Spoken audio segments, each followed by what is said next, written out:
Rebirth of heartless angel, episode 11। अब आगे। Rathore palace. Living hall के दरवाजे पर अक्षत राजवंश को खड़ा देखकर सभी शॉक्ड हो गए, खासकर राजेंद्र, रंजीत और राघव। वही सोनाली, कियारा और रितिका की आंखें फैल गईं। आखिर अक्षत राजवंश को कौन नहीं जानता, आए दिन उसके न्यूज आते रहते थे। डायमंड इंडस्ट्री में राजवंश इंडस्ट्रीज का नाम टॉप पर था, जिसका सीईओ अक्षत राजवंश है। और शॉक्ड होने का एक और कारण था, क्योंकि अक्षत के ठीक बगल में खड़ा था अंडस्को, आरव राजवंश, अंडस्को जिसे वो अच्छे से जानते थे। मुंबई यूनिवर्सिटी में कौन नहीं जानता था उसे, वहां के सबसे हैंडसम और पॉपुलर बॉयज में से एक था, फुटबॉल चैंपियन, जिसके पीछे लड़कियां भिनभिनाते रहती हैं। लेकिन मजाल है अंडस्को जो वो किसी को भाव भी दे दे। सोनाली तो मन ही मन उसके पीछे लट्टू थी, लेकिन आरव ने कभी उसकी तरफ देखा तक नहीं था। एक बार उसने उस पर ट्राई करने की कोशिश की थी, लेकिन आरव के दोस्तों ने ही उसकी सबके सामने इंसल्ट कर दी थी। और आरव तो शायद उसकी औकात से बाहर था, जिसके बाद उसकी हिम्मत ही नहीं हुई। इसके बाद वो स्वरंश पर ध्यान देना शुरू कर दी। वही रितिका आंखें फाड़े अक्षत को ऊपर से नीचे तक देखे जा रही थी। इतना हैंडसम, इतना चार्मिंग बंदा, लेकिन एक मिनट, क्या बोला उसने? अंडस्को प्रिंसेस? कौन प्रिंसेस अंडस्को? क्या वो कियारा की बात कर रहा है अंडस्को? क्या वो उसके लिए यहाँ आया है अंडस्को? ये ख्याल ही उसके दिल में जलन पैदा कर रहा था। मतलब एक तरफ वो राघव को देख रही थी, फिर अक्षत को। दोनों का कहीं भी कंपैरिजन नहीं था, न स्टैंडर्ड में, न पैसों की रुतबे में, न लुक्स में। राघव भी हैंडसम था, पर अक्षत की बात ही अलग थी। इन सब से अलग कियारा के दिमाग में अलग ही खिचड़ी पक रही थी। वो अपनी करंट सिचुएशन को भूलकर एकटक अक्षत को देख रही थी। उसके ख्याल भी कुछ रितिका से मिलते जुलते थे, उसकी फितरत ही ऐसी थी। खैर अंडस्को, वही अनामिका दरवाजे की तरफ चेहरा किए हुए थी। उसने अभी तक पलट कर पीछे नहीं देखा था, लेकिन अक्षत के चेहरे पर गुस्सा वो महसूस कर सकती थी। उसके होठों के कोने ऊपर की तरफ हल्के मुड़े, जैसे उसे पता हो अब आगे क्या होगा अंडस्को। अक्षत सीधे गुस्से से अंदर आया और बिना कुछ बोले राघव के चेहरे पर एक जोरदार पंच जड़ दिया। कियारा जो राघव से चिपकी हुई थी, वो हड़बड़ाते हुए डरते हुए तुरंत पीछे हट गई। इसी के साथ उसकी चीख निकल गई। अक्षत के इस एक्शन से वहां मौजूद सभी लोगों की आंखें बड़ी हो गईं। राघव अचानक हुए हमले से खुद को संभाल नहीं पाया और सीधा जमीन पर गिर गया। भाई अंडस्को, कियारा की चीख निकल गई। उसने अपने मुंह पर हाथ रख लिया। राधिका जी, बाकी सब राघव को संभालने के लिए आगे बढ़े। तभी अक्षत ने मुड़कर एक नज़र सबको अपनी लाल आंखों से देखा, जिससे राधिका जी, राजेंद्र जी, बाकी सब अपनी जगह पर रुक गए। वहीं राघव अब तक खड़ा हो चुका था। उसने मुड़कर सीधे गुस्से से अक्षत को देखा। उसने अपने हाथों से अपने होंठ को साफ किया, जिसके किनारे से खून बह रहा था। उसने गुस्से से कहा, तुम्हारी हिम्मत कैसे हुई मेरे ही घर में आकर मुझ पर हाथ उठाने की? अंडस्को, हिम्मत तूने देखी ही कहाँ है, अब देख, कहकर अक्षत ने गुस्से से राघव का कॉलर पकड़ा और एक मुक्का उसके चेहरे पर जड़ते हुए कहा, तेरी इतनी हिम्मत कि तू मेरी प्रिंसेस से ऊंची आवाज में बात करे और उस पर चिल्लाए। कहकर उसने गुस्से से राघव को लगातार 3-4 पंच जड़ दिए। राधिका जी अपने बेटे की हालत देखकर तड़प गईं। उन्होंने चिल्लाते हुए कहा, रुको, ये क्या कर रहे हो तुम? छोड़ो मेरे बेटे को अंडस्को। अरे मैंने कहाँ छोड़ो अंडस्को। लेकिन अक्षत के माथे पर तो जैसे खून सवार हो गया था, जिससे सब घबरा गए। विशंभर जी और रागिनी जी एकदम परेशान हो गए। वो अच्छे से जानते थे अक्षत अनामिका को लेकर कितना ओवर प्रोटेक्टिव है। अब उन्हें भी हल्की घबराहट हो रही थी। अरे रोकिए कोई इसे, राघव अंडस्को ये मार ही देगा मेरे बेटे हो। राजेंद्र कुछ करिए अंडस्को, राधिका ने घबराते हुए कहा। राजेंद्र जी, रंजीत, बाकी सब उसे रोकने की कोशिश कर रहे थे, लेकिन वो इतना ताकतवर था कि कोई उसे हिला भी नहीं पा रहा था। कियारा और सोनाली तो डर से कांप रहे थे।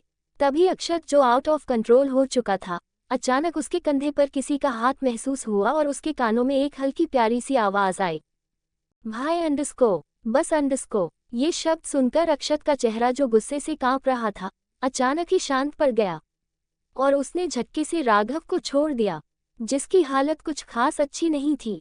वहीं अब हैरान होने की बारी सभी की थी। विशंभर जी और रागिनी जी के चेहरे पर शांति भरी मुस्कुराहट आ गई। जो इंसान अभी किसी के रोकने से रुक नहीं रहा था, वो सिर्फ एक शब्द सुनकर रुक गया। सभी कंफ्यूजन में कभी अनामिका को देखते तो कभी अक्षत को। किसी को समझ नहीं आया अनामिका ने अक्षत को भाई क्यों कहा को। वही रिक्तांश के भौहें आपस में सिकुड़ गए। उसने धीमे से कहा भाई, और कंफ्यूज होकर सामने देखने लगा। अक्षत को यहाँ देखकर वो भी थोड़ा हैरान था। ऊपर से अब अनामिका का उसे भाई कहना। उसके दिमाग में अलग अलग बातें चलने लगी। वो बेहद गौर से सामने देखने लगा। अक्षत ने धीरे से मुड़कर अपने पीछे खड़ी उस छोटी सी प्यारी सी लड़की को देखा, जिसमें उसकी जान बसती थी, उसकी छोटी सी प्रिंसेस। वही अनामिका भी उसे ही एकटक देख रही थी। तभी अक्षत ने अपनी बाहें फैला दी। ये देखकर पीछे खड़ा आरव, जो अब तक अपनी लिटिल फेरी यानी अनामिका के साथ खड़ा राघव को पीटते हुए देख रहा था, उसका मुंह बन गया। उसने धीरे से कहा बस यही मुझसे देखा नहीं जाता हो को। वही अक्षत ने घूरकर उसे देखा। एक तो वो अपनी बहन से इतने दिन बाद मिला है, और ये इंसान उसे से ही नजर लगा रहा है। इसका हिसाब तो वो बाद में करेगा, उसने मन ही मन सोचा। वही अनामिका अपने दोनों ओवर पॉजिटिव जलकुकुरे भाइयों को देख उसके फेस पर बिल्कुल हल्की सी मुस्कुराहट आ गई, जो किसी और से नहीं लेकिन रिक्तांश ने बखूबी नोटिस की। ते पहली बार था जब उसने उसे नॉर्मल मुस्कुराते हुए देखा था। और वही अनामिका एकदम से आगे बढ़कर अक्षत के गले लग गई। अक्षत ने मुस्कुराते हुए सुकून से उसे अपनी बाहों में भरते हुए उसका सर सहलाते हुए कहा प्रिंसेस को कैसी है आप। वही कियारा के चेहरे पर जो डर अभी तक था, वो कहीं गायब हो गया और उसकी जगह गहरी जलन ने ले ली। वो जलन और घिन भरी नजरों से अनामिका को देख रही थी, जो अक्षत राजवंश जैसे बिग शॉट के गले लगी हुई थी। और सबसे बड़ी बात, उसने उसे भाई कहा। अक्षत राजवंश और आरव राजवंश उसके भाई कब हुए? ये हो क्या रहा था? उसका दिमाग फटने को आ गया था। वो गुस्से से घूरते हुए बस एकटक जलन भरी नजरों से सामने का सीन देख रही थी। राजेंद्र जी अपनी बेटी को किसी और के गले लगा देख थोड़े गुस्से से बोले, मिस्टर राजवंश, आपकी हिम्मत कैसे हुई मेरी बेटी के करीब जाने की? आप ऐसे कैसे मेरी बेटी के गले लग सकते हैं? माना आप बहुत बड़े बिजनेसमैन हैं को, लेकिन इसका मतलब ये नहीं कि आप यहाँ मेरे घर में आकर मेरे बेटे को मारें और मेरी बेटी के करीब जाएं। अभी के अभी दूर रहिए मेरी बेटी से, राजेंद्र जी ने गुस्से से कहा। वही राधिका जी ने स्वरंश की मदद से राघव को खड़ा किया और सोफे पर बैठाया। उसकी आंखों से आंसू बह रहे थे। राधिका जी एकदम से मुड़ी और चिल्लाते हुए कहा, तुम्हारी हिम्मत कैसे हुई मेरे बेटे को मारने की? एसीपी, इसे अभी के अभी अरेस्ट कीजिए। चाहे ये कितना भी बड़ा इंसान हो, मुझे उससे मतलब नहीं है। मैं बस इसे जेल में देखना चाहती हूँ। वहीं एसीपी के तो खुद हालात खराब हो रहे थे अक्षत को यहाँ देखकर। अक्षत तो खुद बहुत पावरफुल था, लेकिन खबर ये थी कि के साथ उसके रिश्ते बेहद अच्छे थे। बिजनेस वर्ल्ड में कोई भी ऐसे पावरफुल बिग शॉट से भिड़ने की जुर्रत कौन करेगा? वरना दूसरे दिन वो कहाँ गायब हो जाए, किसी को कानों कान खबर नहीं मिलती थी। राधिका और राजेंद्र जी की बात सुनकर अक्षत, अनामिका और आरव ने अजीब नजरों से उन दोनों को देखा, जैसे वो कोई बेवकूफ हों।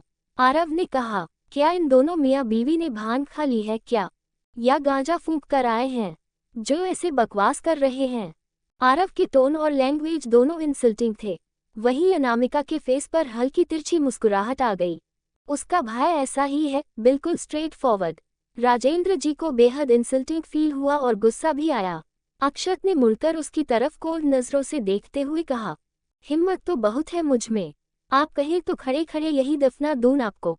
लेकिन अफसोस, बदकिस्मती से बड़े खुशकिस्मत हैं आप, जिसके कारण मेरी प्रिंसेस इस दुनिया में आए हैं। वरना मेरी प्रिंसेस से ऊंची आवाज में बात करने वालों को मैं खुद अपने हाथ से नरक भेजता हूँ। और आपके इस दो कौड़ी के बेटे ने मेरी बहन की इंसल्ट करने की हिम्मत की, जिसकी सजा भी इसे अभी तक नहीं मिली है।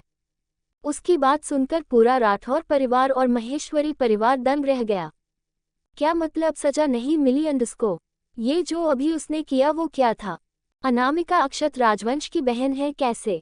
वो तो राजेंद्र और राधिका की बेटी है, राठौर परिवार की बेटी। और तो और ऐसी खबरें हैं कि अक्षत राजवंश और राजवंश परिवार की जान एक इंसान में बसती है, और वो है उनकी इकलौती बेटी। वही अक्षत राजवंश की एकमात्र कमजोरी उसकी बहन है, जिसे वो बहुत प्यार करता है। तो क्या वो अनामिका है? नहीं, ये तो इम्पॉसिबल है। ऐसे कई सारे सवाल कियारा, रितिका, सोनाली बाकी सभी के मन में चल रहे थे। कियारा के मन में अब और जलन का बवंडर उमड़ आया। नहीं नहीं, ऐसा कैसे हो सकता है? अनामिका तो हॉस्टल में थी ना, एक भिखारी की तरह, न कोई सपोर्ट सिस्टम न कुछ। तो ये सब जो मैं सुन रही हूँ वो क्या है? और वो इतने पावरफुल इंसान की बहन कब बनी जिसके लिए वो लोग यहाँ तक आ गए? अगर ऐसा हुआ है तो वो अनामिका से ये रिश्ते भी छीन लेगी। उसे खुश रहने का कोई हक नहीं है। हाँ, वो अनामिका की जिंदगी फिर से हेल बना देगी। वही उससे रहा नहीं गया। उसने मासूम बनते हुए अक्षत से धीरे से कहा, ये तो बहुत अच्छी बात है कि आप दीदी के भाई जैसे हो, लेकिन वो तो मॉम डैड की बेटी है ना, तो आपकी बहन कैसे हुई? वो तो राघव भाई की बहन है, अंडस्को। अक्षत ने घूरकर उसे कड़ी नजरों से देखा।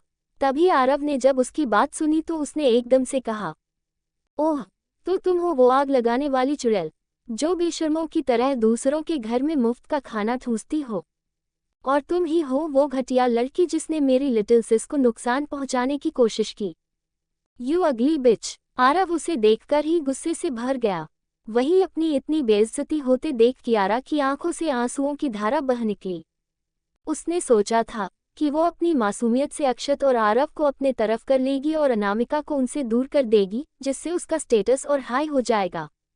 लेकिन यहाँ तो उसकी ही बुरी तरह बेइज्जती हो गई। उसे रोते देखकर राधिका जी का दिल भारी हो गया। उन्होंने बचपन से उसे पाला है अपनी बेटी की तरह, अपनी बेटी बनाकर। कियारा ने गलती तो की है, लेकिन फिर भी उनके दिल में कियारा उनकी बेटी की तरह है। वो उसे रोते हुए नहीं देख सकती। तभी अक्षत ने एसीपी को घूरकर देखते हुए कहा, ये अभी तक आप क्या कर रहे हैं? क्या आप अपना काम भूल गए हैं एसीपी? अभी के अभी इस लड़की को घसीटते हुए यहाँ से ले जाओ इसके ससुराल। इसने मेरी प्रिंसेस को चोट पहुंचाने का गुनाह किया है, जिसकी सजा तो इसे मिलेगी ही। अक्षत की बात सुन कियारा के हाथ पैर फूल गए। वो डरते हुए सामने देखने लगी। एसीपी ने अक्षत का ऑर्डर मानते हुए तुरंत कियारा को अरेस्ट करने को कहा, जिससे 2 लेडी कांस्टेबल ने उसे दोनों तरफ से पकड़ लिया। अक्षत के कहने पर एसीपी ने बिना देरी किए कियारा को अरेस्ट करने का ऑर्डर दे दिया। वही लेडी कांस्टेबल ने भी तुरंत फुर्ती दिखाते हुए कियारा को पकड़ लिया। वही कियारा अब थर-थर कांपने लगी, उसके हाथ पैर फूल गए थे।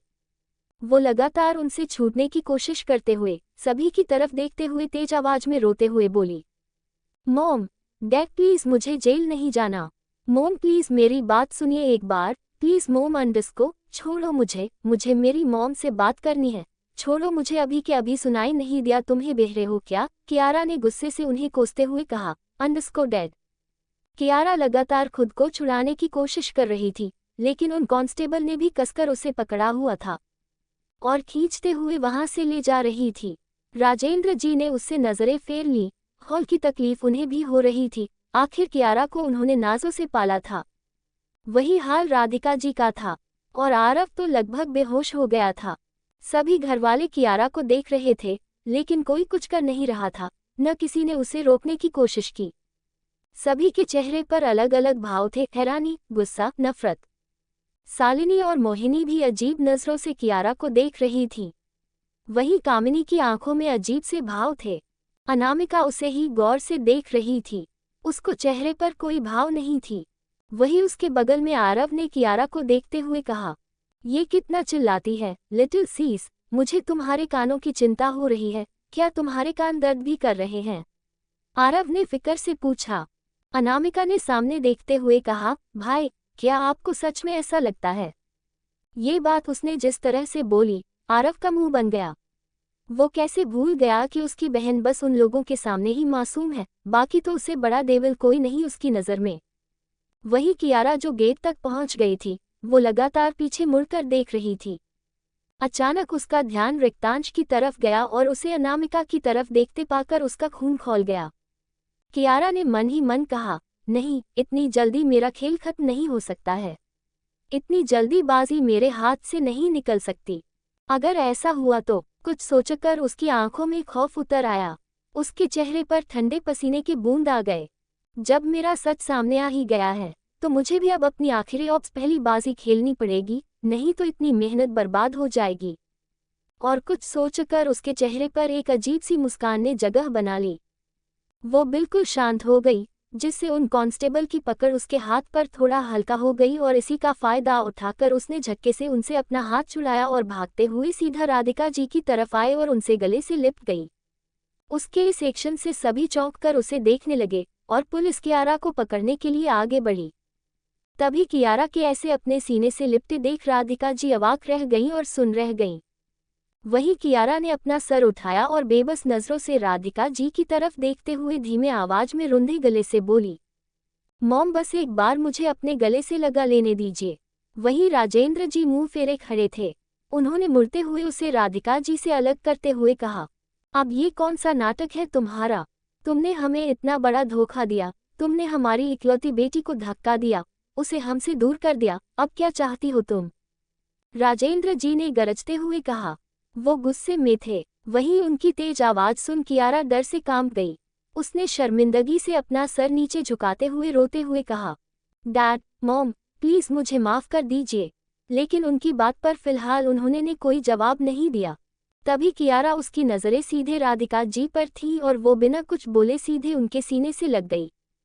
तभी कियारा ने बिना किसी के जाने में धीरे से राधिका जी के कान में कुछ कहा, जिससे राधिका जी बिल्कुल शब्द रह गईं। वो एकटक कियारा को देखने लगी। तभी वहां कांस्टेबल ने कियारा को दोबारा पकड़ लिया और सीधा बाहर ले जाने लगे। कियारा की आंखों से आंसू बह रहे थे। वहीं दरवाजे पर रुककर कियारा ने सीधे अपनी नजरें अनामिका की तरफ मोड़ दी।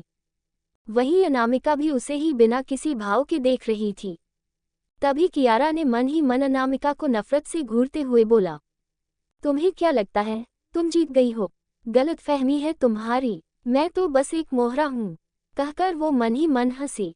असली गेम तो अब शुरू हुआ है, अनामिका राठौर, तुम कुछ भी नहीं हो मेरे सामने। उसने अनामिका को देखते हुए मन ही मन कहा, द रियल गेम बिगिंस। उसने नफरत से अनामिका को देखा। वहीं अनामिका की नजरें भी उसकी आंखों पर ही टिकी थी, जैसे बिना उसके बोले वो समझ रही हो। देखते ही देखते उसके फेस पर तिरछी मुस्कुराहट आ गई, जिससे कियारा के चेहरे की मुस्कुराहट फीकी पड़ गई। अनामिका ने धीरे से कहा, इस बार मोहरे भी मेरे होंगे, बाजी भी मेरी अंडस्को। कहकर उसने एक नज़र बाहर की तरफ देखा, फिर कामिनी इसी के साथ उसके चेहरे पर एक ईवल स्माइल आ गई। वही पुलिस उसे खींचते हुए बाहर ले गई।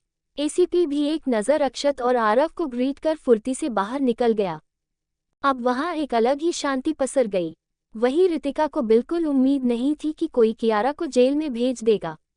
उसे उसकी टेंशन हो रही थी। वो नफरत से अनामिका को देखते हुए मन ही मन बोली, उस दिन ये मर क्यों नहीं गई थी? बात ये थी कि रितिका भी अनामिका को बुली किया करती थी। वही राघव को सर्वेंट की मदद से उसके रूम में ले जाने को बोल। दादाजी ने हल्की मुस्कुराहट के साथ कहा, अक्षत, आरव बच्चे, आप लोग खड़े क्या हो अभी तक, आओ बैठो। अक्षत ने एक नज़र उन्हें देखा। बाकी सबको इग्नोर करते हुए वो और आरव सबसे पहले जाकर उन्होंने विशंभर जी और रागिनी जी के पैर छुए, क्योंकि वो उनकी इज्जत करते थे। विशंभर जी और उनके दादू यानी दिग्विजय जी की गहरी दोस्ती थी और वो दोनों उसके प्रिंसेस के दादू दादी थे। वहीं विशंभर जी ने बाकी सबको भी बैठने को बोला। बाकी सब तो अब भी शॉक्ड ही थे। अक्षत राजवंश और आरव राजवंश का यहाँ आना, अनामिका का उन्हें भाई बोलना, अनामिका का सॉफ्ट बिहेवियर उन दोनों के लिए, उन तीनों को एक साथ देखकर ऐसा लग रहा था जैसे सच में तीनों असली भाई बहन हों। विशंभर जी ने आनंद और अंगिका को अक्षत से इंट्रोड्यूस करवाया। वहीं आनंद जी ने हंसते हुए कहा, तो तुम उस दिग्विजय के पोते हो, कितने बड़े हो गए हो तुम, काफी। अक्षत ने उन्हें भी ग्रीट किया। बाकी उन्हें किसी से यहाँ कोई मतलब नहीं था। असल बात ये थी कि वो तो अकेले ही अनामिका से मिलने आने वाला था, लेकिन आरव और वेद भी जिद करने लगे यहाँ आने की। तो वेद को सीताजी ने कुछ तैयारी के लिए काम से रोक लिया। वहीं आरव और अक्षत दोनों अनामिका को लेने आए थे, लेकिन यहाँ तो कुछ और ही चल रहा था। तभी आरव की नज़र सिया पर गई, जो अपना चश्मा ठीक करते हुए नजरें चुराते हुए उसे ही देख रही थी। वहीं आरव भी सिया को यहाँ देख हैरान हो गया, लेकिन जैसे ही दोनों की नज़रें मिली, सिया ने झट से अपनी नज़रें इधर उधर करनी शुरू कर दी। लेकिन वहीं आरव के फेस पर एक तिरछी मुस्कुराहट आ गई, जिसे उसने जल्दी से छिपा लिया। वहीं सिया की तो हालत खराब हो गई थी। उसे कॉलेज का एक इंसिडेंट याद आया, जिससे वो यहाँ वहाँ नज़रें चुराने लगी। इधर रितिका एकटक अक्षत को ऊपर से नीचे तक घूर रही थी और सोनाली आरव को। वही स्वरांश ने जब सोनाली को आरव को घूरते हुए देखा तो उसके चेहरे के भाव एकदम से बदल गए। इधर विशंभर जी की बात पर अक्षत ने बिना किसी भाव के जवाब दिया, माफ करिए दादाजी, पर यहाँ पर बस अपनी प्रिंसेस को लेने आया हूँ। फिर उसने अनामिका को देखा और उसके सर पर हाथ फेरते हुए कहा, चलिए प्रिंसेस, घर पर सभी तुम्हारा इंतजार कर रहे हैं। विशंभर जी के साथ साथ रागिनी जी और इस बार राधिका जी और राजेंद्र जी के चेहरे पर अजीब सी बेचैनी ने जगह बना ली। अभी विशंभर जी कुछ बोलते उससे पहले ही राधिका जी ने एकदम से कहा, तुम्हारे मॉम डैड अनामिका का इंतजार क्या कर रहे हैं, और वो तुम लोगों के साथ कहीं नहीं जाएगी, वो हमारी बेटी है। राजेंद्र जी ने कहा। वहीं उनकी बात सुन अनामिका की आंखें सर्द हो गईं और अक्षत अपनी डार्क आईज से उन घटिया लोगों को घूरने लगा। तभी अनामिका ने सर्द आवाज में कहा, और आपको ये गलतफहमी क्यों है मिस्टर और मिसेस राठौर कि मैं आपकी बात मानूंगी? और एक बात याद रहे, मेरे भाई से जरा तमीज से बात कीजिए। मुझे बिल्कुल पसंद नहीं कि मेरे भाइयों या मेरे किसी भी अपने का कोई इंसल्ट करे, वरना बाकी तो आप जानते ही हैं, फिर मेरा दिमाग फिर जाता है। समझदार के लिए इशारा काफी होता है। अनामिका की सर्द आवाज सुनकर उनके पूरे बॉडी कांपने पर मजबूर हो गई। वही दोनों भाई वैसे प्यार भरी नजरों से अपनी छोटी बहन को देख रहे थे। उन्हें बहुत प्राउड फील हो रहा था कि उनकी बहन उनके लिए लड़ रही थी।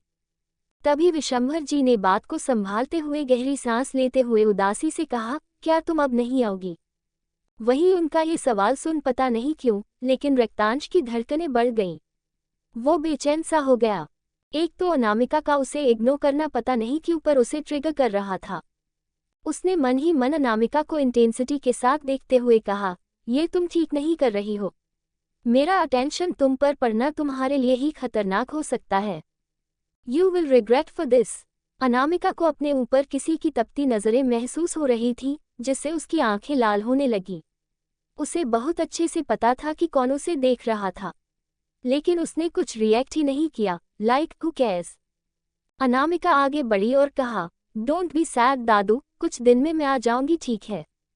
उसने दादू और दादी के साथ आनंद दादू और अंगिका दादी के पैर छुए और उनसे मिलकर वो बिना राजेंद्र और राधिका जी की तरफ देखे सीधा बाहर जाने लगी। सोनाली और रितिका जलन से उसे ही देख रहे थे। वहीं अनामिका के दोनों तरफ उसके भाई थे, दो बॉडीगार्ड की तरह। राधिका जी के कंधे पर हाथ रखकर राजेंद्र जी ने कहा, हो सकता है वो लोग अच्छे दोस्त हो राजवंश परिवार के बेटी के। हो सकता है अनामिका उसकी दोस्ती हो। वही उसकी बात सबको सही लगी। हो सकता है अनामिका की दोस्तों हो उनकी बेटी से। कामिनी वहां से सीधा अपने रूम में चली गई। वही अनामिका अचानक रुकी और मुड़कर सिया को देखा, जो उदासी से उसे देख रही थी। तो अनामिका उसे देखकर हल्का सा मुस्कुराए और उसे आने का इशारा किया। तो सिया पहले तो घबरा गई, फिर अपना चश्मा थोड़ा ऊपर करते हुए वो अनामिका के पास आते हुए कहा, अपना ध्यान रखना अनु और जल्दी आना। तो अनामिका ने उसे कहा, दी आप भी मेरे साथ चल रही हैं, ठीक है? और नो मोर एक्सक्यूजेस, आगे मुझे कुछ नहीं सुनना। सिया जो अभी कुछ बोलने वाली थी, वो हैरान हो गई, लेकिन तुरंत अच्छे बच्चों की तरह चुप हो गई और मुंह बनाते हुए अनामिका को देखने लगी, जो उसे दांत रही थी। फिर अनामिका ने सिया का हाथ पकड़ा और बाहर की तरफ चल दी। वही सोनाली सिया को उन लोगों के साथ जाता देख गुस्से और जलन से पैर पटकते हुए अपने रूम की तरफ चली गई। बाहर आने के बाद गाड़ियों की लाइन लगी थी। अनामिका ने सर हिला दिया। वो अभी आगे बढ़ी ही थी कि तभी उसे महसूस हुआ कि कोई उसे घूर रहा है। अनामिका के कदम एक पल के लिए रुके। उसने सीधे सेकंड फ्लोर की खिड़की की तरफ देखा। उसके चेहरे पर एक रहस्यमयी और खतरनाक मुस्कुराहट आ गई। उसने धीरे से कहा, let the cruel game begin अंडरस्को।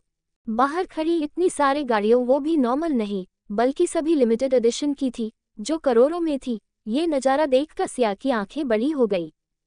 हालांकि राठौर मेंशन में भी एक से एक गाड़ियां थी, पर इन सब की बात ही अलग थी। उसके आंखों में एक मासूम सी चमक आ गई। उसने एकदम से खुशी से चिल्लाते हुए कहा, बाप रे अंडस्को, इतनी सारी गाड़ियां, और ये कितनी मस्त गाड़ी है अंडस्को। वही सिया के ऐसे चिल्लाने से आरव और अनामिका का ध्यान उस पर चला गया। सिया को इतना खुश देखकर अनामिका के फेस पर हल्की सी स्माइल आ गई। वही आरव का ध्यान सिया के छोटे से चेहरे पर अटक गया। तभी उसने सिया को देखते हुए ताना मारा, मुंह बंद करो, चश्मीश, वरना मच्छर घुस जाएंगे।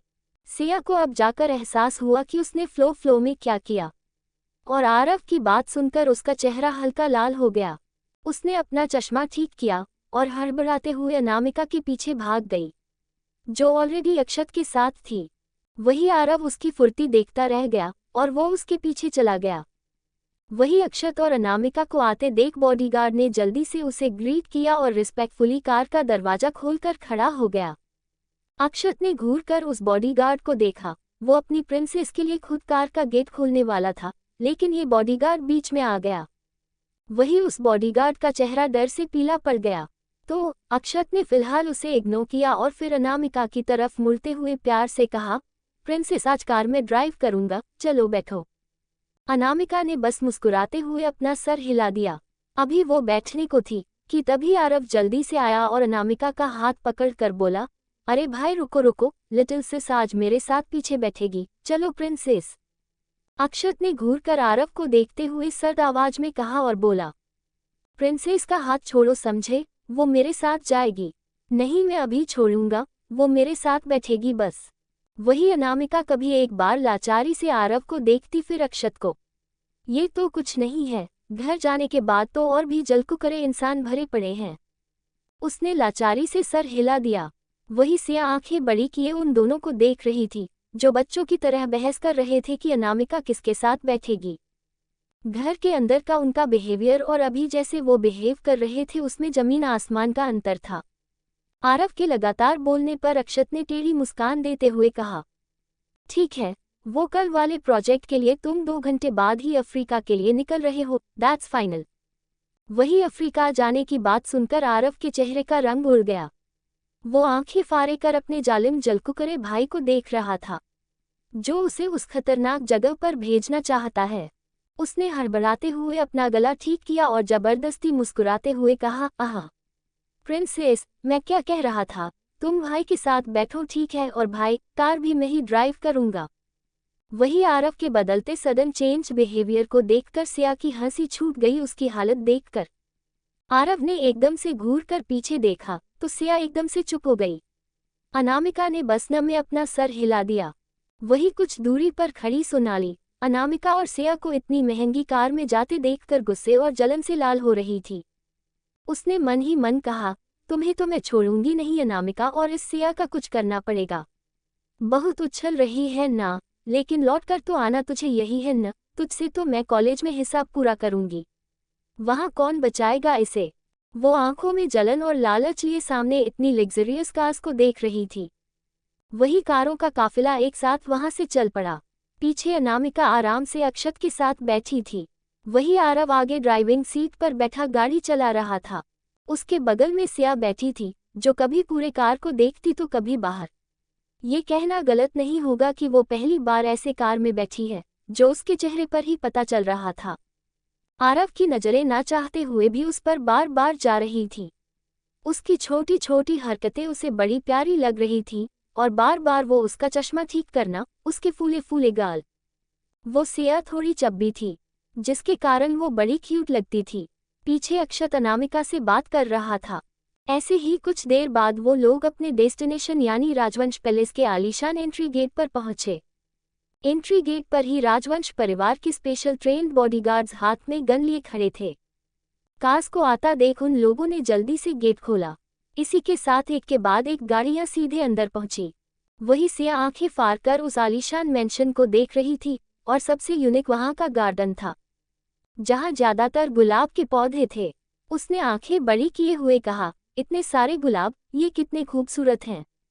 आरव ने उस तरफ देखते हुए मुस्कुराते हुए कहा, चश्मीश ये तो कुछ नहीं, बैक साइड में तो और भी बहुत सारे गुलाब के बागान हैं। क्योंकि मेरी लिटिल सिस को गुलाब बहुत पसंद है, इसलिए डैड और भाई ने पूरे गार्डन को गुलाबों से ही भर दिया। उसकी बात सुन सिया सोच में पड़ गई कि उसकी अनु से यहाँ के लोग सच में बहुत प्यार करते हैं।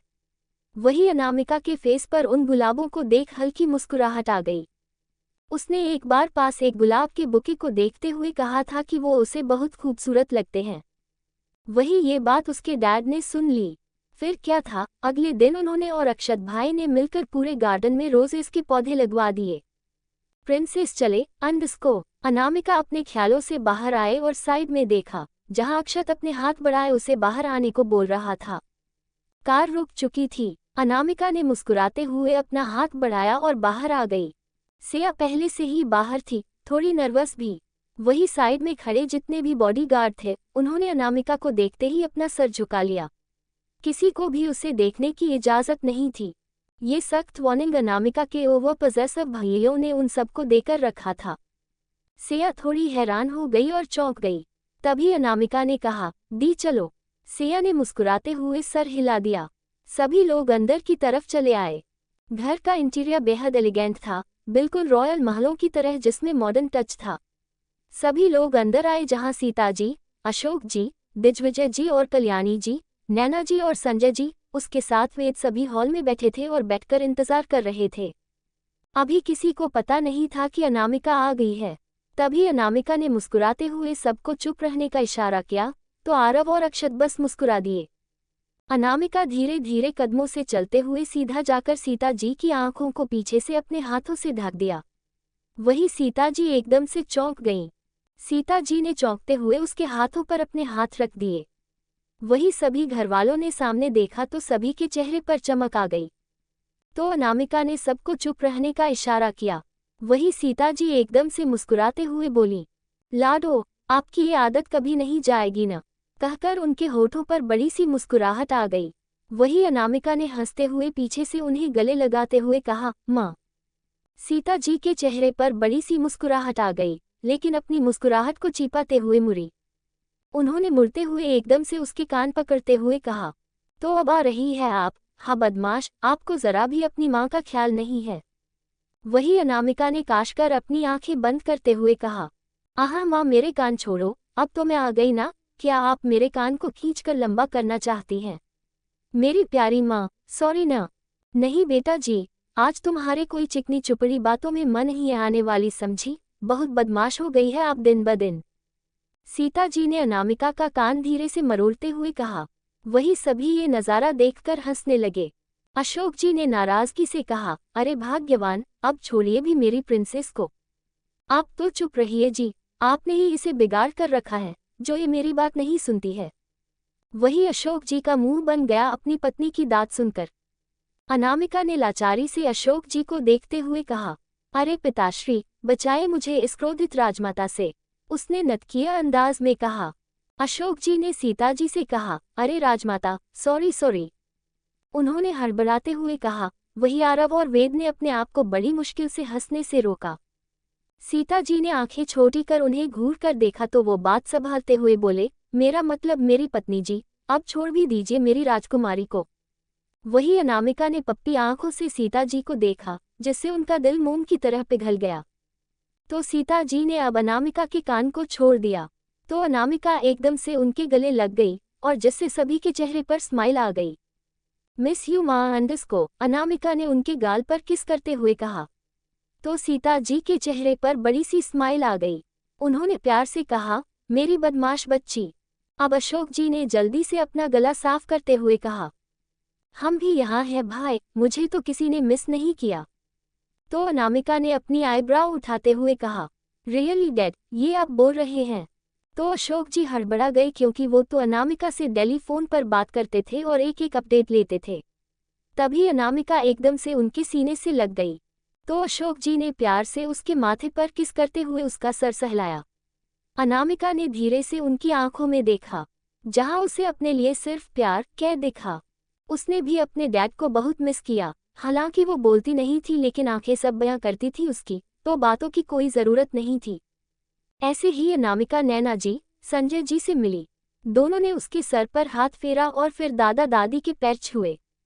दादा दादी दोनों उसे देखकर बहुत खुश थे। अनामिका ने कल्याणी जी को पीछे से हक करते हुए कहा, अरे मेरी श्रीदेवी तो दिन ब दिन खूबसूरत होती जा रही हैं। वही कल्याणी जी ने झट उसके हाथ पर हल्के से मारते हुए कहा, भक्त बदमाश। वो थोड़ी शर्माई, तो सभी उन्हें ऐसे देखकर हंसने लगे। इतने में वेद ने बीच में कूदते हुए अनामिका के चारों तरफ घूमते हुए चिल्लाया। तो सभी उसकी तरफ देखने लगे। वही अक्षत और बाकी सबने सर हिला दिया। हो गई इसकी नौटंकी शुरू। अनामिका की आंखें छोटी हो गईं। तभी वेद ने उसके चारों तरफ गोल गोल घूमते हुए कहा, ये क्या, छुटकी तो सच में पांडा बन गई है, कितनी मोटी हो गई है। उसकी बात सुन अनामिका ने एकदम से साइड में पड़ा तकिया उठाया और वेद के मुंह पर फेंकते हुए मारा। भाई! वो चिढ़ गई थी अभी कि अनामिका को कोई देखेगा तो उसका हार्ट फेल होना तय है।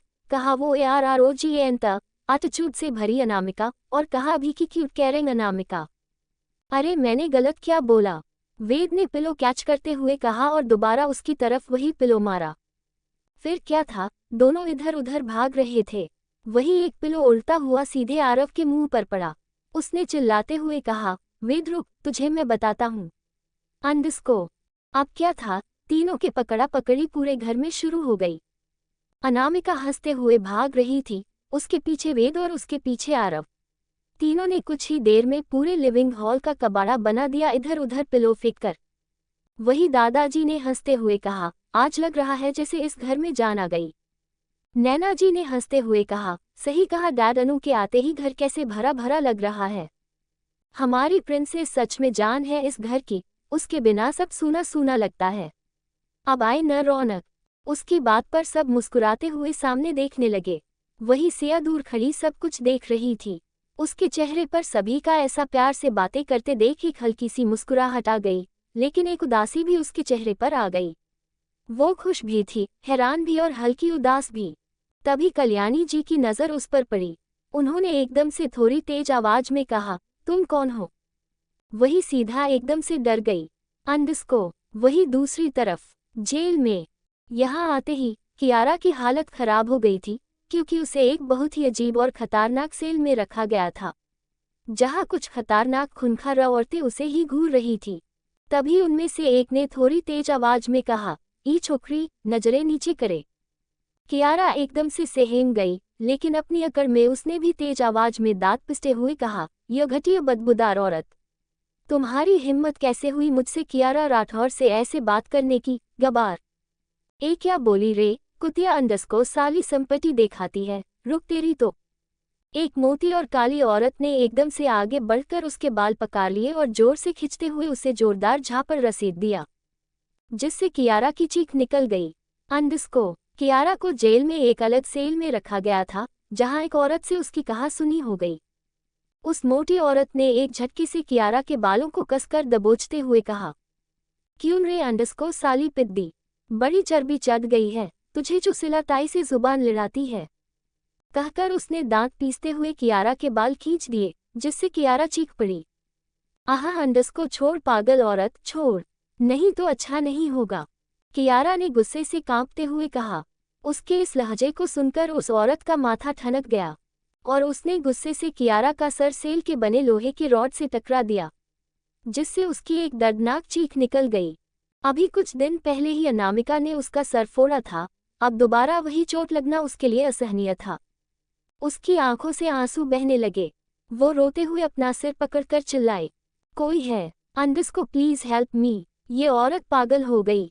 इंस्पेक्टर कोई है यहाँ? ये मुझे मार डालेंगी, प्लीज मेरी मदद करो। कियारा लगातार सेल के पास खड़ी होकर चिल्ला रही थी। वहीं अंदर उस औरत के साथ कुछ और औरतें भी थीं। वो सभी उसे देखकर हंसने लगी, जैसे उन्हें कियारा के चिल्लाने से मजा आ रहा हो। वहीं सिलाताई ने हंसते हुए कहा, देखो तो, ये लौंडिया कैसे फड़फड़ा रही है, आज तो मजा आ गया। और चिल्ला, माई, देखती हूँ कौन आता है तुझे बचाने। कहकर वो उसका मजाक उड़ाने लगी। अब कियारा की हालत खराब हो रही थी, क्योंकि उसके इतना चिल्लाने पर भी अभी तक कोई नहीं आया था। जबकि पुलिस स्टेशन में सेल के आसपास कोई न कोई कांस्टेबल होते ही हैं, लेकिन यहाँ तो ऐसे लग रहा था जैसे सब गायब हो गए हों। कियारा के डर से हालत खराब हो गई। वहीं उनके मजाक उड़ाने से उसे गुस्सा भी बहुत आ रहा था। वो घूरकर सिलाताई को देखने लगी। उसकी नजरों से सिलाताई और भड़क गई। उसने दांत पीसते हुए कहा, इसकी तो नजरें नीचे कर, नहीं तो तेरी आंखें निकालकर कुत्तों को खिला दूंगी। ये सिलाताई समझी। कमला, जरा इसे अच्छे से खातिरदारी कर, बहुत चर्बी चढ़ी है इसके मुलायम जिस्म पर। वही कमला, यानी जिसने कियारा को मारा था, एकदम से आगे बढ़ी। तो डर से कियारा की आंखें फैल गईं। उसने चिल्लाते हुए कहा, दूर रहो अंडस्को, मुझसे दूर रहो। तुम लोग जानते नहीं मैं कौन हूँ। मेरे भाई और डैड तुम्हें छोड़ेंगे नहीं, दूर रहो। तभी उसके गालों पर तेज थप्पड़ पड़ा। एक नहीं, कई, एक के बाद एक लगातार अंडस्को। कियारा का पूरा सर घूमने लगा। कमला ने उसके बाल पकड़कर घसीटते हुए दीवार से दे मारा। 3-4 बार लगातार टकराने से कियारा के सर से तेजी से खून बहने लगा और दर्द न सह पाने के कारण वो वहीं बेहोश हो गई। कमला ने कियारा की तरफ देखते हुए सिलाताई से हंसते हुए कहा, बहनी इसका तो इतने में ही तैतै फिश हो गया। तभी वहां एक इंस्पेक्टर आया और कियारा को ऐसे पड़ा देख उसने सीधे ताई तो देखा, उसके चेहरे पर अजीब सी मुस्कुराहट आ गई। उसने तुरंत किसी को मैसेज किया, फिर एक नज़र उसे देख वहां से चला गया, जैसे कभी आया ही नहीं था। अंडस्को। दूसरी तरफ राजवंश महल। अनामिका अपने मास्टर बेडरूम में थी। सीता जी ने उसे आराम करने के लिए उसके कमरे में भेज दिया था। अनामिका अपने रूम के सोफे पर बैठी सिर टिकाए स्नैक्स खाते हुए टीवी देख रही थी। सामने टीवी स्क्रीन पर जेल की फुटेज चल रही थी, वही जगह जहां कियारा की हालत बिगड़ चुकी थी और अभी अभी वो बेहोश हो गई थी। कियारा को बेहोश होता देख अनामिका के चेहरे पर टेढ़ी मुस्कुराहट आ गई। तभी सोफे पर रखा फोन बजा। अनामिका ने नजर घुमाई, स्क्रीन पर नाम फ्लैश हो रहा था, शेरा। उसने टीवी स्क्रीन ऑफ किया और फोन उठाया। उधर से आवाज आई, बॉस, काम हो गया है। अनामिका तिरछी मुस्कान के साथ बोली, हम गुड। नजर रखो शेरा, पुलिस स्टेशन के आसपास से नजरें हटनी नहीं चाहिए। गॉट इट बॉस, शेरा ने कहा। अनामिका ने फोन कट किया और सोफे से सिर टिकाकर आंखें बंद कर लीं। अब एक्शन किया है तो उसका रिएक्शन भी तो झेलना पड़ेगा न। कुछ पल रुककर बोली, राघव राठौर अंडस्को। कहते हुए वो सीटी बजाने लगी और मुस्कुराती रही। अंडस्को। दूसरी तरफ RM कॉर्पोरेशन लिमिटेड। बिल्डिंग के सबसे टॉप फ्लोर पर एक एलिशन केबिन के अंदर बने कमरे में रिक्तांश सोफे पर सिर टिकाए शर्टलेस लेटा हुआ था। कमरा बिल्कुल अंधेरा था, मानो अंधेरे से उसका कोई खास नाता हो। वो आंखें बंद किए किसी ख्याल में गुम था। उसके ज़हन में कुछ धुंधली यादें चल रही थीं, जिसके कारण उसके चेहरे पर तनाव साफ झलक रही थी। उसकी भौहें कसकर एक दूसरे से चिपकी हुई थीं। अचानक उसने झटके से आंखें खोलीं। उसकी सांसें हल्की गहरी हो गईं। उसने खुद को संभाला और फिर से आंखें बंद कर लीं। अब उसके ख्यालों में एक चेहरा उभर आया। वो नीली कातिल आंखें, जिनमें न उसके लिए कोई खौफ था न कोई हिचक। बिल्कुल बेबाक। रिक्तांश ने धीमे से कहा, लिटिल गर्ल। ये शब्द कई सालों बाद उसके होंठों से निकले थे। ना जाने क्यों आज ये दो शब्द उसे अजीब सा सुकून दे रहे थे। उसने साइड में रखा स्विच ऑन किया और कमरा रोशनी से जगमगा उठा, क्योंकि सामने बड़ी सी खिड़की से सूरज की रोशनी सीधा रूम में आती है। उसके हाथों में शराब का गिलास था, जिसे वो धीरे धीरे सिप कर रहा था और कुछ सोच रहा था। दरअसल राठौर मेंशन में हुए तमाशे और अनामिका के जाने के बाद रिक्तांश भी सीधे बाहर निकल गया था। उसे वहां अजीब सी घुटन होने लगी थी।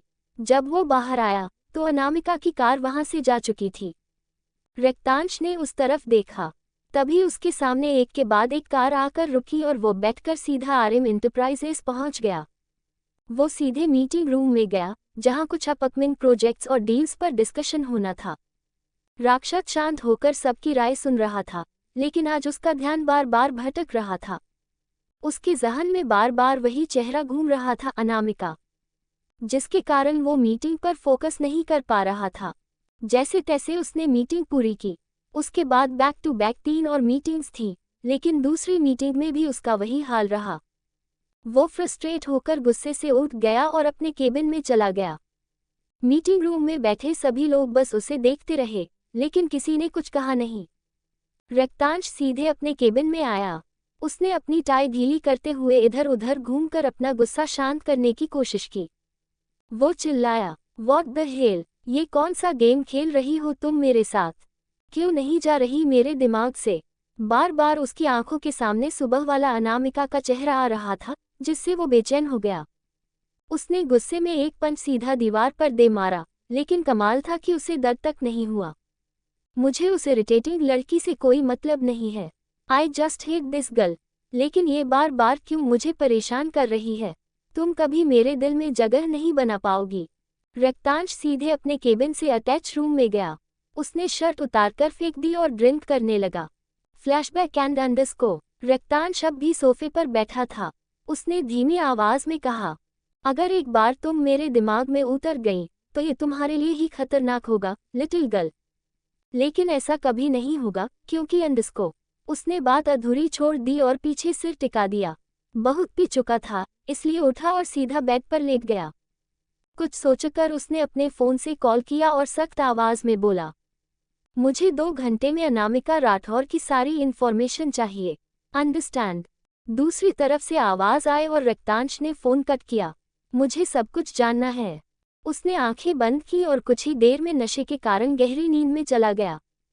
अंडरस्कोर। दूसरी तरफ राठौर मैंशन। अनामिका के जाने के बाद दादा दादी भी अपने कमरे में चले गए थे। उन्हें अब इन सब का चेहरा भी नहीं देखना था। महेश्वरी परिवार भी अब सीधे अपने विला चले गए, जो ज्यादा दूर नहीं था, क्योंकि घर का माहौल ऐसा था कि वहां रुकना संभव ही नहीं था।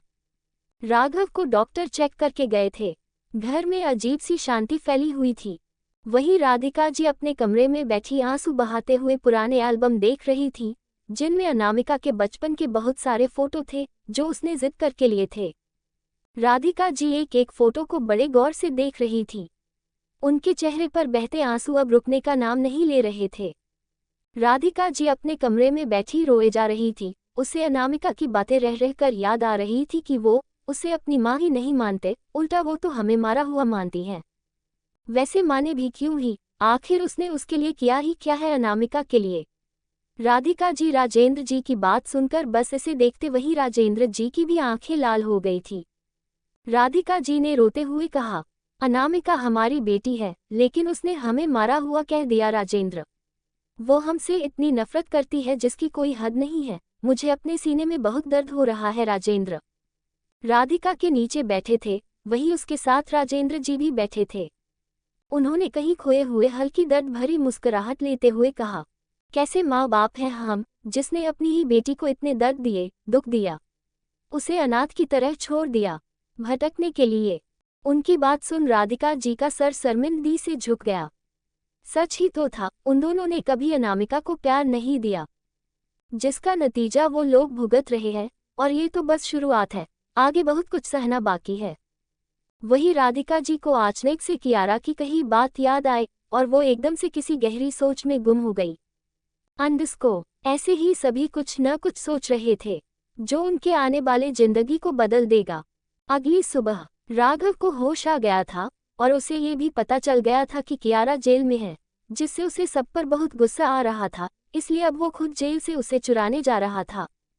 अभी तो सीढ़ियों से नीचे आ रहा था कि तभी उसे एक कॉल आया, जिससे उसने कॉल पिक किया और उधर से कुछ कहा गया, जिससे राघव की आंखें फैल गई और उसके हाथ से फोन छूटकर नीचे गिर गया। अंडरस्कोर। राघव के हाथ से फोन छूटकर नीचे गिर गया। वो बिल्कुल स्टैच्यू की तरह एक जगह जम गया था। वहीं राघव का अजीब बिहेवियर देखकर राधिका जी घबरा गईं। वो तुरंत उसके पास आई और उसे हिलाते हुए बोली, राघव क्या हुआ? अंडरस्कोर किसका फोन था? लेकिन राघव ने कोई जवाब नहीं दिया। वो बस एकटक अपने फोन को घूरे जा रहा था, जैसे उसके कानों में किसी की आवाज जा ही नहीं रही थी। राधिका जी का दिल तेजी से धड़कने लगा, जैसे कोई अनहोनी का अंदाज हो गया हो। उन्होंने घबराते हुए थोड़ा जोर से कहा, राघव कुछ पूछ रही हूँ मैं तुमसे। अंडरस्कोर क्या हुआ है तुम्हें बेटा? अंडरस्कोर देखो मेरा दिल बहुत घबरा रहा है। किसका फोन था? राघव एकदम से होश में आया और बिना राधिका जी की तरफ देखे सीधे हॉल में आकर हड़बड़ाते हुए टीवी ऑन कर दिया। अब सभी लोग वहां आ चुके थे। राघव कुछ पूछ रही हूँ मैं, क्या हुआ है? और ये टीवी? राधिका जी बोलते बोलते रुक गई और उनका ध्यान सामने की तरफ गया। टीवी से आती आवाज को सुनकर सभी का ध्यान उस तरफ चला गया। विशंभर जी और रागिनी भी वहां आ चुके थे। उन्होंने भी गौर से टीवी पर आ रही न्यूज सुनी तो हैरान हो गए। ये तो, राधिका जी ने अपने मुंह पर हाथ रख लिया। वहीं राजेंद्र जी की आंखें चौड़ी हो गईं। टीवी पर आ रही लगातार इस न्यूज को देखकर राघव ने चीखते हुए कहा, ये कैसे हो सकता है? मेरी मेहनत ऐसे कैसे बर्बाद हो सकती है? उसने गुस्से से साइड में रखा शीशे का सारा सामान को झटके से नीचे गिरा दिया। वही राजेंद्र जी हैरान परेशान से अपने मेहनत से बनाए हुए एम्पायर को बर्बाद होता हुआ देखकर धम से सोफे पर बैठ गए। राधिका जी ने रोते हुए कहा, आखिर ये सब क्या हो रहा है? हमारी जिंदगी को, सुख शांति को किसकी नजर लग गई है? मेरे परिवार को, भगवान। एक के बाद एक मुसीबतों का आते जा रहे हैं। रंजीत ने परेशान होते हुए कहा, आखिर हमारे कंपनी के शेयर्स लगातार नीचे कैसे गिरते जा रहे हैं? अगर ऐसा ही चलता रहा तो हम बर्बाद हो जाएंगे। उसकी बात सुन सोनाली, कामिनी एकदम से घबरा गए। सोनाली ने मन ही मन कहा, अरे नहीं, अगर ऐसा हुआ तो मेरी लग्जरियस लाइफ का क्या होगा? उसने दिमाग में एक सीन चलने लगा जिसमें वो सड़क पर बैठे कर फटे कपड़ों में भीख मांग रही है। उसके सभी दोस्त उसका मजाक बना रहे हैं। तभी वहां अनामिका आए और उसने उसकी कटोरी में 1 रुपए का सिक्का रखकर कहा, तुम्हारे औकात तो इतनी भी नहीं है, लेकिन फिर भी इसे मेरी दया समझो। वही सोनाली गुस्से, शर्म और लाचारी से चीखते हुए बोली, नहीं अंडस्को, ये नहीं हो सकता। Fearful face, fearful face. Sonali शांत हो जाओ बेटा अंडस्को, तुम चीख क्यों रही हो? सब ठीक हो जाएगा, हिम्मत रखो। रंजीत जी ने सोनाली को चीखते हुए देखते हुए सोचा कि शायद वो डर गई है और परेशान हो रही है। अब उन्हें क्या पता कि वो तो कुछ बहुत भयानक इमेजिन कर भी चुकी। सोनाली अपने होश में आई। उसने अपने हाथ को देखते हुए कहा, वो कटोरा कहाँ गया? ग्रिन। कौन कटोरा? क्या बोल रही हो सोनाली अंडस्को? रंजीत जी ने अब थोड़ा गुस्से से कहा। अब जाकर सोनाली को एहसास हुआ कि वो कौन सी ख्याली पुलाव बना रही है। वो अंडस्को कुछ नहीं डैड, मैं बस परेशान हो गई थी। सोनाली ने नजरें चुराते हुए धीरे से कहा और मन ही मन खुद को कोसने लगी। रंजीत जी ने उस पर से ध्यान हटाया और किसी से फोन पर बात करने लगे। अब जाकर सोनाली ने चैन की सांस ली और मन ही मन अनामिका को खूब कोसने के बाद कहा, ये घटिया लड़की ख्यालों में भी मेरा पीछा नहीं छोड़ती। वही राघव सर पकड़े बैठा था। उसके फोन पर और राजेंद्र जी के फोन पर लगातार इन्वेस्टर्स कॉल्स आ रहे थे। दोनों इधर उधर परेशानी से घूमते हुए इन्वेस्टर्स को समझा रहे थे, जो लगातार अपने पैसे की डिमांड कर रहे थे। राघव पूरी तरह से परेशान हो गया था। तभी उसके असिस्टेंट का कॉल आया। उसने बिना देरी किए फोन पिक किया। दूसरी तरफ से उसके असिस्टेंट निधि की घबराए आवाज आई, बॉस आप जल्दी से ऑफिस आ जाइए, यहाँ बहुत बड़ी प्रॉब्लम हो गई है। सिचुएशन हाथ से निकलती जा रही है। मुझसे हैंडल होने में प्रॉब्लम हो रही है। प्लीज आप जल्दी ऑफिस आ जाइए। राघव ने परेशान होते हुए कहा, ठीक है, तुम पता करो कि आखिर ये सब कर कौन रहा है, मैं अभी पहुंचता हूँ, कहकर उसने कॉल कट कर दिया। डैड मुझे अभी ऑफिस जाना होगा, कहकर राघव बिना किसी पर ध्यान दिए बाहर जाने लगा। रुको, मैं भी चलता हूँ। रंजीत जी उसके पीछे चले गए। विश्वम्भर जी के चेहरे पर गंभीर भाव थे। उन्होंने एक नज़र उस न्यूज़ को देखा जिसमें रिपोर्टर ये कह रहे थे कि जिस तरह राठौर कॉर्पोरेशन की हालात है, लगातार शेयर्स गिरने के कारण, क्या वो बर्बाद होने के कगार पर है, यह है कुछ और राज अंडस्को है, ये देखते हैं अंडस्को। इसी तरह की न्यूज़ आ रही थी। विश्वम्भर जी ने न्यूज़ को एक नज़र देखा और कुछ सोचते अपने रूम की तरफ चल गए। उनके पीछे रागिनी जी भी चली गई। अंडस्को। वही दूसरी तरफ राजवंश पैलेस के लिविंग हॉल में सभी लोग बैठे थे और वही न्यूज़ देख रहे थे। सिया को अनामिका ने सबसे इंट्रोड्यूस करवा दिया था, जिससे सिया भी थोड़ी बहुत कंफर्टेबल ही गई थी। सबके साथ वो भी एक तरफ बैठी अपना कैस्मा थोड़ा ऊपर करते हुए आंखें बड़ी किए उस न्यूज़ को देख रही थी। वैसे तो उसे राठौर कॉर्पोरेशन या उस कंपनी या उस घर में दादा दादी को छोड़कर उसे किसी से फर्क नहीं पड़ता था, लेकिन ये खबर सच में अनएक्सपेक्टेड थी। अशोक जी ने बिना किसी भाव के कहा, इन लोगों के साथ इससे भी बुरा होना चाहिए। मेरे नज़र से ये तो कुछ भी नहीं, जितनी तकलीफ इन लोगों ने मेरी प्रिंसेस को दिया है, उससे भी दुगना ये तड़पेंगे। उनकी बात पर अक्षत ने तुरंत अपने असिस्टेंट को कॉल करते हुए सर्द आवाज में कहा, ये खबर फैला दो कि कोई भी राठौरस की मदद न करे, वरना वो राजवंश एंटरप्राइज के खिलाफ बगावत समझा जाएगा। इतना कहकर उसने कॉल कट कर दिया। क्या अब ठीक है अंडस्को डैड? आरव ने अपने बड़े भाई की बात सुन खुश होते हुए अशोक जी से पूछा। तो अशोक जी ने सैटिस्फैक्शन से सर हिला दिया। वही आरव और वेद दोनों सोफे पर फैल के बैठे स्नैक्स एंजॉय करते हुए न्यूज़ देख रहे थे, जैसे कोई मजेदार शो चल रहा हो। सिया बिल्कुल हैरान थी इन सब का बिहेवियर देखकर। वो मुंह खोले आरव और वेद को देख रही थी। तभी अचानक से आरव की नज़र उसके खुले हुए मुंह पर गई तो उसने अपने हाथ में पड़ा एक पॉपकॉर्न सीधा उसके मुंह की तरफ फेंका। वो पॉपकॉर्न सीधा सिया के खुले हुए मुंह से अंदर बिल्कुल निशाने पर लगा। सिया ने हड़बड़ाते हुए अपना मुंह बंद कर लिया। उसे एक सेकंड तो समझ ही नहीं आया कि उसके साथ अंडिस्को हुआ क्या। आखिर उसने एकदम से सामने की तरफ देखा जहां आरव ने उसे देखते हुए आई विंक करते हुए हल्के से अपने होठों से कुछ कहा। सिया को बहुत गुस्सा आया। उसने गुस्से से अपना चश्मा ऊपर की तरफ चढ़ाकर उसे घूरा, क्योंकि आरव ने उसे इशारे से कहा, ओए चश्मिश, मुंह बंद करो, टीयर्स ऑफ जॉय अंडरस्को। सिया ने गुस्से से उसे घूरते हुए गुस्से से नाक चढ़ाते हुए धीरे से बुबुड़ाई, खुद तो चिंपैंजी जैसा है और मुझे चेसमिश कह रहा है, हुँ। तभी सीता जी ने कहा, लाडो, आप उठ गई, अंडरस्को थोड़ी देर और आराम कर लेती। सभी ने सीढ़ियों की तरफ देखा जहां से अनामिका नीचे आ रही थी।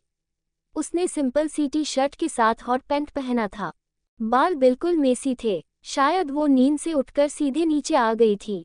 इस समय वो बिल्कुल एक क्यूट सी टीनेज गर्ल लग रही थी, एकदम प्यारी सी। वैसे भी अभी वो 18 की थी और कुछ ही दिनों में 19 की होने वाली थी। अनामिका को ऐसे देखते ही सभी के चेहरे पर स्माइल आ गई। अनामिका सीधे आते हुए सोफे पर सीता जी के पास उनके गोद में लेट गई और अलसाए आवाज में अपना सिर उनके गोद में एडजस्ट करते हुए बोली, माँ, मुझे आपकी गोद में सोना है। और उसने एकदम से सीता जी की कमर के चारों तरफ अपने हाथ लपेट लिए और सीता जी का हाथ अपने सिर पर रख लिया। उसकी इस हरकत पर सीता जी के चेहरे पर बड़ी सी मुस्कुराहट आ गई। वो प्यार से उसके बालों में हाथ फेरने लगी और हल्की थपकी देते हुए बोली, इस लड़की की आदत पता नहीं कब सुधरेगी, पता नहीं ससुराल जाएगी तो क्या होगा इसका।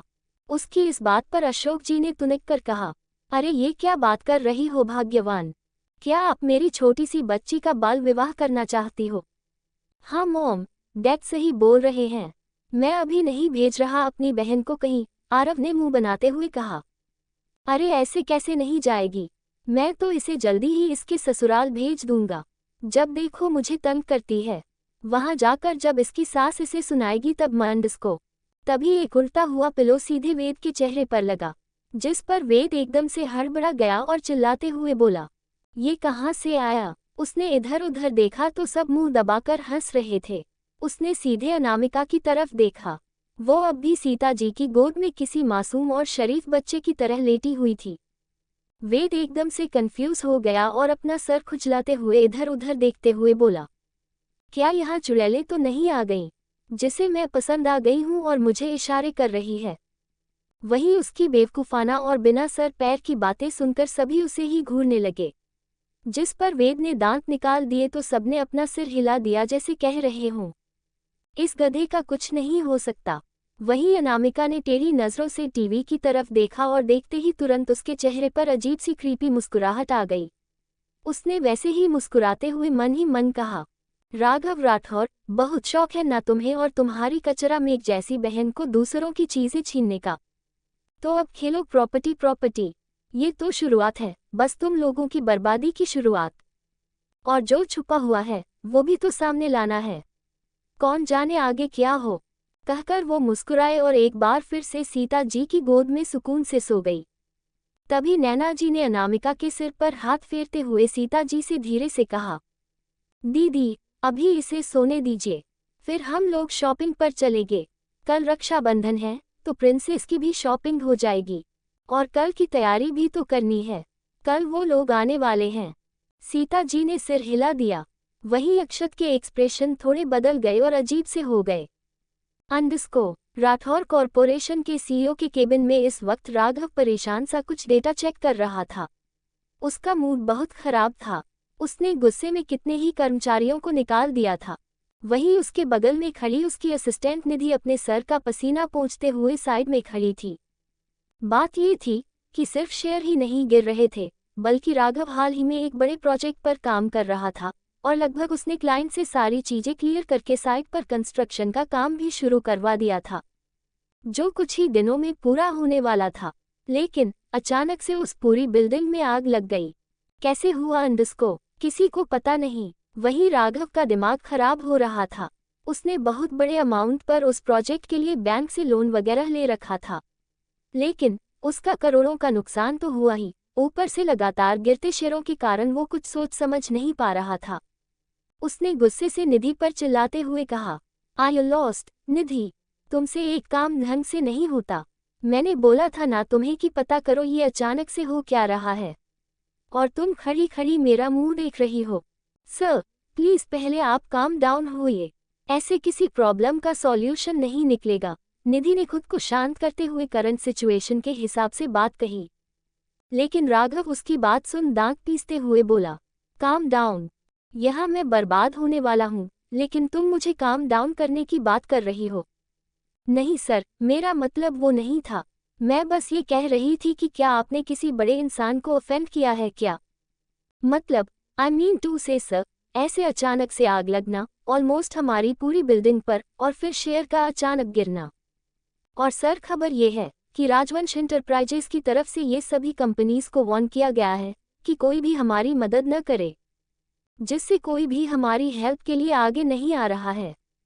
वहीं राजवंश इंटरप्राइजेस का नाम सुनकर राघव चौंक गया। अचानक से उसके दिमाग में अक्षत राजवंश का सुबह वाला चेहरा आ गया।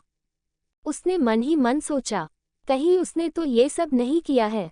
हाँ, ये हो सकता है, इसके पीछे जरूर उस अक्षत का हाथ है। ये ख्याल आते ही राघव का माथा ठनक गया, लेकिन वो ये भी जानता था कि वो अक्षत का सामना डायरेक्ट नहीं कर सकता, वो भी इस हालत में जब उसकी कंपनी बर्बादी के कगार पर है। सामने खड़ी निधि ने गौर से राघव के बिगड़े हुए एक्सप्रेशन को देखा। उसने कुछ सोचते हुए कहा, सर क्या आप? शट अप निधि, तुम असिस्टेंट हो ना मेरी, ये बताओ कि इस सिचुएशन में हमें क्या करना चाहिए? राघव ने उखड़े हुए आवाज में कहा। निधि समझ गई कि जरूर राघव ने कुछ गलती की है, उसका अंदाजा शायद सही है, लेकिन उसने कुछ कहा नहीं। तभी केबिन का दरवाजा खुला और रंजीत जी परेशान होते हुए अंदर आए। उन्होंने राघव की तरफ देखते हुए कहा, राघव, ये सब मुझे कुछ नॉर्मल नहीं लग रहा है। अगर ऐसे ही चलता रहा तो इस कंपनी को बर्बाद होने से कोई नहीं रोक सकता। शेयर गिरने से मार्केट में हमारे राइवल कंपनी के लोग तेजी से कम दाम में शेयर खरीद रहे हैं। अगर उन्होंने सबसे ज्यादा शेयर्स खरीद लिए तो हमारे हाथ से ओनरशिप खत्म हो जाएगी। उनकी बात सुनकर केबिन में मौजूद सभी लोग परेशान हो गए। वहीं दूसरी तरफ AR ग्लोबल एंटरप्राइजेस बिल्डिंग के टॉप फ्लोर पर अपने केबिन में बैठी अनामिका सामने उस न्यूज को देख रही थी। घर पर कुछ देर रुककर वो सीधा यहाँ आ गई थी। इस समय उसका ऑरा घर से बिल्कुल अलग और ठंडा था। वो आराम से पेपर वेट घुमाते हुए न्यूज देख रही थी। वहीं उसके सामने अर्जुन और शेरा दोनों थे। दोनों ने एक दूसरे को तिरछी नजरों से देखा, फिर सामने अनामिका को देखने लगे। वहीं अनामिका ने एक नज़र सामने पड़ी फाइल को देखा, फिर शेरा को। तभी शेरा ने कहा, बॉस, जैसे आपने कहा था, वहाँ वो सभी इन्वेस्टर्स में से किसी ने भी उनकी मदद नहीं की। And what about the market? उसने अर्जुन की तरफ देखा। हमारी टीम को मैंने अलर्ट कर दिया है, और शेयर लगातार गिरने के कारण उसकी प्राइस भी कौड़ियों के दाम में सब खरीद रहे हैं। राघव राठौर बौखलाया हुआ है, और खबर मिली है कि उसने भी अपने आदमियों को मार्केट में उतार दिया है। लेकिन बॉस, मुझे एक चीज समझ नहीं आई। हम चाहे तो उन्हें एक बार में ही बर्बाद कर सकते हैं, और अगर चाहे तो उनकी कंपनी को आराम से टेकओवर कर सकते हैं। लेकिन ये शेयर, मतलब ये क्यों? अर्जुन की बात पर शेरा ने भी अनामिका की तरफ देखा। उसे भी ये बात समझ नहीं आ रही थी। वहीं अनामिका ने सामने देखते हुए कहा, इट्स अ गेम अर्जुन, और अनामिका राठौर कभी भी अपने दुश्मनों को इतने आसानी से बर्बाद होते हुए नहीं देख सकती। You know what I mean? इतना कहकर वो चुप हो गई।